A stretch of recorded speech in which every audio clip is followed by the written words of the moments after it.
Lubricant, silicone, lithium grease inside, because this tends to grab a lot of snow, and then you're on your hands and knees trying to get snow out of there. You can't drive because the vibrations are too high.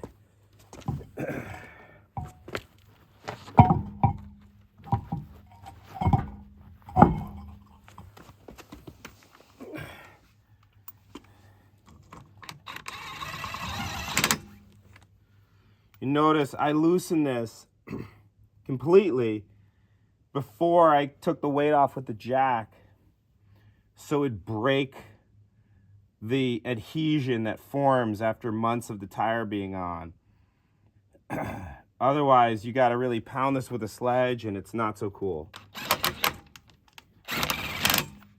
A mechanic told me to pound it with a sledge, and this seems like letting the weight of the car do the work. Seems much better.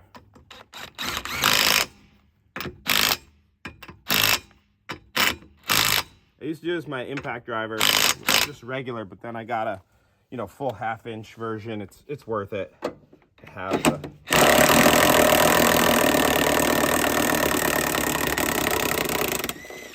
proper mechanics tool. Anyway,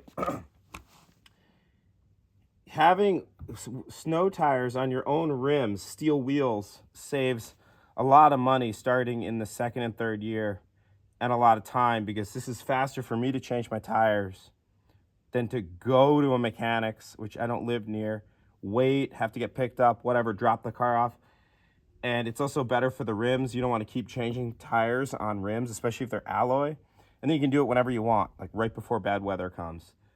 So it saves money to just have four new wheels with their own rims, so you're not changing the tires, you're changing your wheels. Anyway, this epic stretch of weather is about to come to an end. Sad to see it go, but it's been an amazing 2-week stretch. Now winter stick season finally arrives for real. Hope everyone's doing well.